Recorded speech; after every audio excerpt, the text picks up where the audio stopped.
A cultura do jejum, Luciano Subirá, áudio 12. Glória a Deus.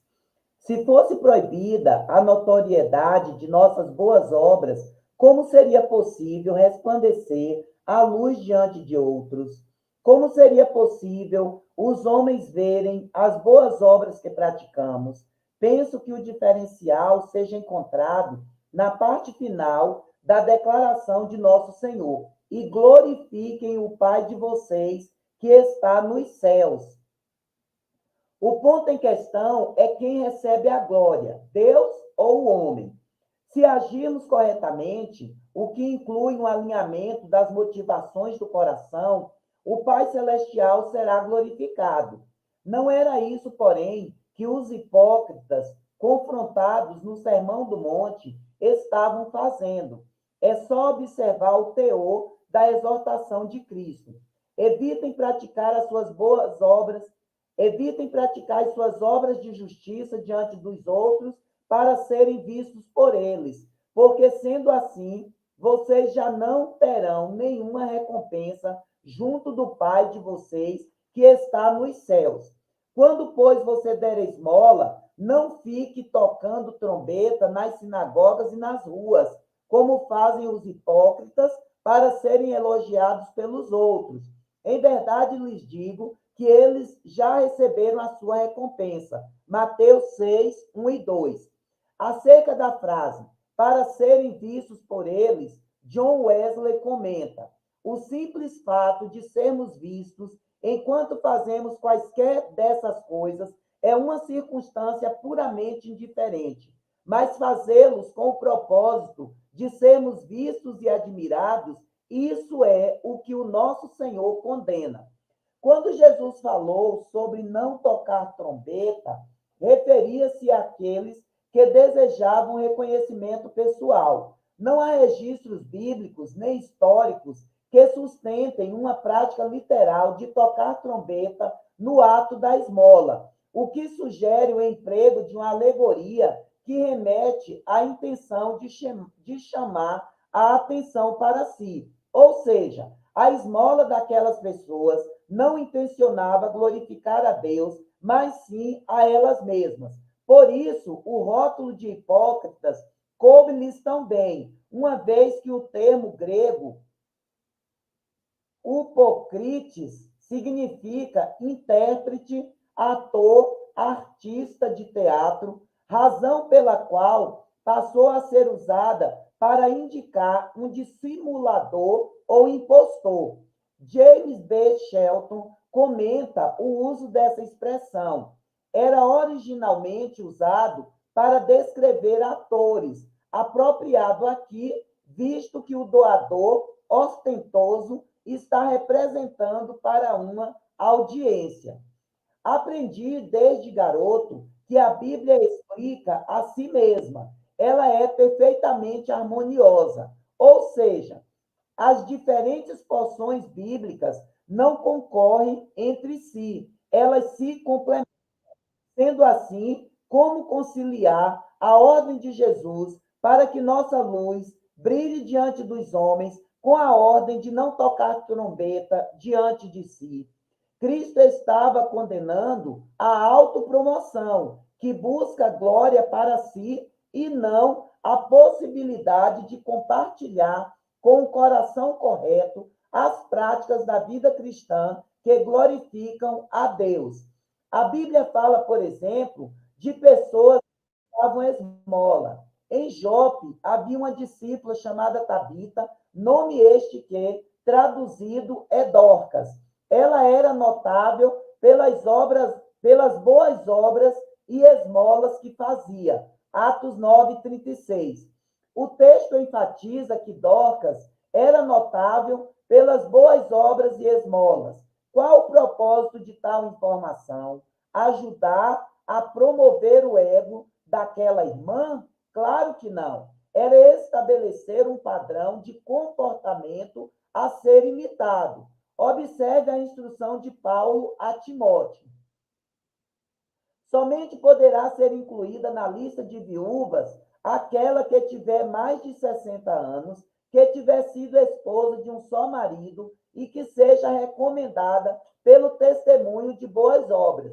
Se criou filhos, se exercitou hospitalidade, se lavou os pés dos santos, se socorreu os atribulados, se viveu na prática zelosa de todo tipo de boa obra. 1 Timóteo 5, 9 e 10.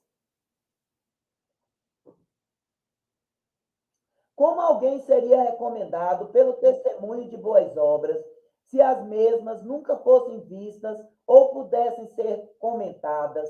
A questão, como atestamos, é o coração. Isso explica o contraste entre o testemunho da doação de Barnabé, Atos 4, 36 e 37, e a de Ananias e Safira, Atos 5, 1 e 4, apresentados em sequência na narrativa bíblica. Consideremos outro exemplo. Sabemos que Jesus mantinha uma vida de oração. Naqueles dias, Jesus se retirou para o monte a fim de orar e passou a noite orando a Deus. Lucas 6, 12. Entretanto, a mesma escritura que fala da vida de oração de Cristo condena a autopromoção dos fariseus por meio de suas orações. E quando orarem, não sejam como os hipócritas, que gostam de orar em pé nas sinagogas e nos cantos das praças, para serem vistos pelos outros. Mateus 6, 5. O problema nunca foi o ato de informar sobre a prática de oração, e sim a motivação por trás de fazê-lo. Cristo normalmente orava a sós, sem procurar ser visto pelos homens. Contudo, sua vida de oração, que não era absolutamente sigilosa, estimulou seus discípulos a desejarem desenvolver a mesma prática. Jesus estava orando em certo lugar e, quando terminou, um dos seus discípulos lhe pediu: Senhor, ensine-nos a orar. Lucas 11, 1. É necessário considerar ainda que há uma lógica sendo construída no ensino de Jesus no Sermão do Monte. O capítulo 6 do Evangelho de Mateus, portanto, não pode ser analisado desconectado do capítulo 5. Ao examinar a linha de pensamento desenvolvida no decorrer da exposição de Cristo, entende-se que o ponto crucial não trata daquilo que é praticado no lado de fora, mas daquilo que se encontra no lado de dentro, no coração. Matthew Henry comenta: assim como devemos fazer melhor que os escribas e fariseus, evitando os pecados do coração, o adultério do coração e o assassinato do coração, devemos igualmente manter e seguir a religião do coração, fazendo o que fazemos a partir de um princípio interior e vital, para que possamos ser aprovados por Deus e não para sermos aplaudidos pelos homens. Quando Jesus contou a parábola dos dois homens que foram orar no templo, mencionou um fariseu que se orgulhava de jejuar 2 vezes por semana. Lucas 18, 12. É claro que o erro não estava na disciplina dos jejuns regulares, nem na possibilidade de outras pessoas tomarem conhecimento do fato, mas sim em gloriar-se disso, em um coração com motivação errada e busca de justiça própria. A razão de esse ensino ter sido comunicado é apresentada por Lucas. Jesus também contou esta parábola para alguns que confiavam em si mesmos, por se considerarem justos e desprezavam os outros. Lucas 18, 9. Em outras palavras, errado não era o que aquele homem fazia, e sim como e por que fazia. Encerro esta parte da discussão com uma observação semelhante feita por John Piper. A questão crucial não é se as pessoas sabem que você está jejuando, mas se você deseja que elas saibam que você está jejuando e assim se deleitar com a admiração delas. Impacto do exemplo. Julgo importante desmistificar o ato de compartilhar a prática e as experiências de jejuns, porque isso, feito com o coração correto, pode ser tanto didático quanto inspirador a outros. É preciso entender que uma prática correta de jejum, exercida com a motivação certa, torna-se exemplar e motivadora. Eu, particularmente, comecei a jejuar estimulado pelo relato das práticas de outros irmãos. Somente depois de já estar praticando o jejum, comecei aos poucos a entender melhor o ensino bíblico sobre a disciplina espiritual. Louvo a Deus pelas pessoas que me inspiraram. O exemplo a valer carrega a melhor didática. Jesus Cristo fez uso dele intencionalmente.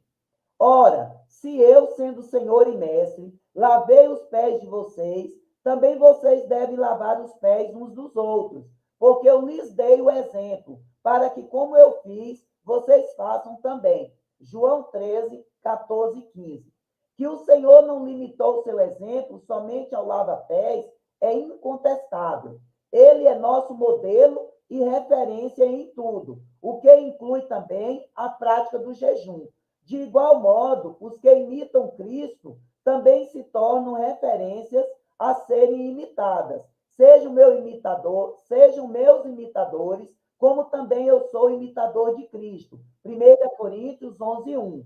Paulo afirmou: irmãos, sejam meus imitadores e observem os que vivem segundo o exemplo que temos dado a vocês. Filipenses 3,17. A continuidade aqui é bem evidente. Cristo era imitado por Paulo, que ensinava seus discípulos a imitarem-no e enfatizava que seus imitadores se tornavam igualmente referência de conduta. A liderança bíblica é fundamentada no exemplo. Lembre-se dos seus líderes, os quais pregaram a palavra de Deus a vocês, e considerando atentamente o fim da vida deles, imitem a fé que tiveram. Hebreus 13, 7. Lembro-me do primeiro jejum que fiz aos 15 anos de idade. Abstive-me só do almoço, mas tomei um refrigerante para não sofrer muito. Fiz o jejum para orar por um amigo que queria muito receber o batismo no Espírito Santo. Aquele rapaz já havia recebido tanta oração, nada acontecera até então. Portanto, jejuei e orei em seu favor com outros amigos enquanto participávamos de uma conferência. Hoje sei que não foi grande coisa, mas na época, dentro do que eu sabia, foi o meu melhor. Por aquele tempo, alguém tomou conhecimento do que fizemos e zombou de nós, afirmando que jejum de verdade era ficar o dia todo sem comer, bebendo no máximo um pouco de água. A pessoa disse que perdemos tempo, só fizemos um regimezinho. Em suas palavras, o verdadeiro jejum não admitia nem bala açucarada na boca, quanto mais um refrigerante. Naquela mesma noite, na conferência, testemunhamos nosso amigo ser cheio do Espírito Santo. Preferi acreditar que o jejum funcionava. Entretanto, comecei a questionar como eu poderia saber mais acerca do jejum sem ensino, visto que quase não se falava disso nas igrejas.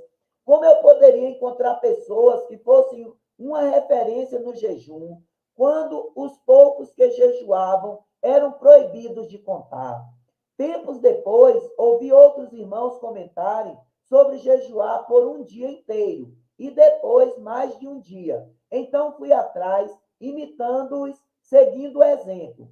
Assim, aos poucos, fui aprendendo aquilo que não aprendi na igreja nem na literatura cristã, tanto a prática como a teoria.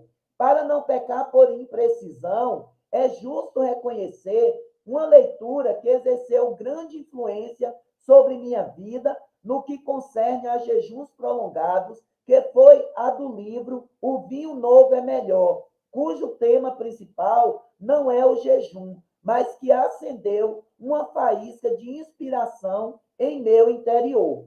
O autor, Robert Tom, compartilha em uma parte de sua autobiografia que fez um jejum de 14 dias, apenas bebendo água morna, conselho que recebeu de uma mulher que jejuava com frequência e, em certa ocasião, havia jejuado mais de 40 dias. Tom relata que, ao jejuar, teve uma experiência singular com o Espírito Santo. Confesso que, na ocasião, ainda muito jovem e sem conhecimento bíblico sobre o assunto, não me parecia ser possível que eu fizesse algo semelhante. No entanto, aquela lembrança de um jejum prolongado permaneceu dentro de mim por anos, encorajando-me docemente a avançar na duração de meus jejuns. Deus abençoe a nossa vida, em nome de Jesus Cristo, nos fortaleça, nos ajude a fazer o que precisamos fazer, em nome de Jesus. Até o próximo áudio.